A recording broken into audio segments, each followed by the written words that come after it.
ഇന്ന് നമുക്ക് പാവയ്ക്ക അല്ലെങ്കിൽ കൈപ്പയ്ക്ക കൊണ്ട് അത്രയും രുചിയുള്ള ചോറിന് കൂട്ടാൻ പറ്റിയ ഒരു സൈഡ് ഡിഷ് ഉണ്ടാക്കാം. ഓണത്തിന് എളുപ്പം ഉണ്ടാക്കാൻ പറ്റിയ ഒരു വിഭവമാണ് കേട്ടോ ഇത്. അപ്പൊ ഞാനിവിടെ 3 ചെറിയ പാവയ്ക്ക എടുത്തിട്ടുണ്ട്. ഇത് വെള്ളപ്പാവയ്ക്കല്ല, സാധാ പച്ച തന്നെയാണ് കേട്ടോ. ഇതിനേക്കാളും വെള്ളപ്പാവയ്ക്കാണ് കയ്പ് കുറവുണ്ടാവുക. പക്ഷെ നമ്മളിപ്പോൾ ഇത് വറുത്തൊക്കെയാണ് ഉണ്ടാക്കുന്നത്, അതുകൊണ്ട് കയ്പൊന്നും ഒട്ടും ഉണ്ടാവില്ല.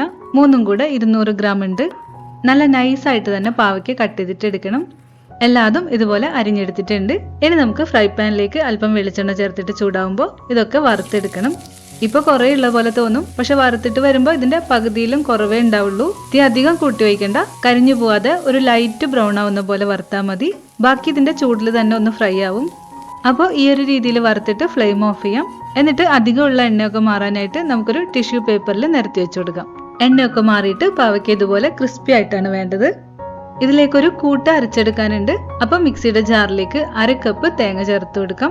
1/4 ടീസ്പൂൺ ജീരകം ചേർക്കാം. പിന്നെ 2 ചെറിയ പച്ചമുളകും കുറച്ച് വെള്ളവും ചേർത്തിട്ട് ഈ തേങ്ങ അരച്ചെടുക്കണം.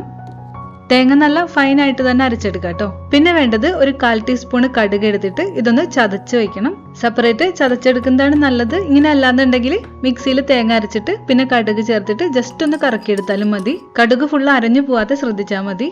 ഇനി വേണ്ടത് തൈരാണ്. അപ്പൊ 1/4 കപ്പ് തൈര് എടുത്തിട്ടുണ്ട്. മീഡിയം പുളിയുള്ള തൈര് എടുത്താൽ മതി. അപ്പോൾ തൈരും കട്ടയില്ലാതെ നല്ലപോലെ ഉടച്ചു വെക്കണം. ഇനി നമുക്ക് പെട്ടെന്ന് തന്നെ പാവയ്ക്ക പച്ചടി ഉണ്ടാക്കാം. അപ്പൊ മൺചട്ടിയിലേക്ക് 1 ടേബിൾ സ്പൂൺ വെളിച്ചെണ്ണ ഒഴിച്ചിട്ട് എണ്ണ ചൂടാകുമ്പോൾ 1/2 ടീസ്പൂൺ കടുക് ചേർക്കണം.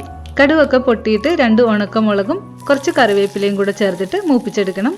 മൂത്ത് വരുമ്പോൾ തീ നല്ലപോലെ കുറച്ചിട്ട് അരച്ച തേങ്ങ ചേർത്ത് കൊടുക്കാം. മിക്സിയുടെ ജാറിൽ തന്നെ അല്പം വെള്ളം കൂടെ ചേർത്തിട്ടുണ്ട്. ഈ കടുകും ചേർത്ത് കൊടുക്കാം.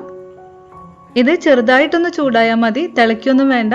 തേങ്ങയുടെ പച്ച ടേസ്റ്റ് ഒന്ന് മാറണം. എന്നിട്ട് ഫ്ലെയിം ഓഫ് ചെയ്തിട്ട് പാത്രം ഇറക്കി വയ്ക്കാം. ഇനി നമുക്കിതിലേക്ക് തൈര് ചേർത്ത് കൊടുക്കാം. ആദ്യം ഒരു പകുതി ചേർത്ത് നോക്കിയിട്ട് പിന്നെ ആവശ്യമുള്ള പോലെ ചേർക്കാം കേട്ടോ.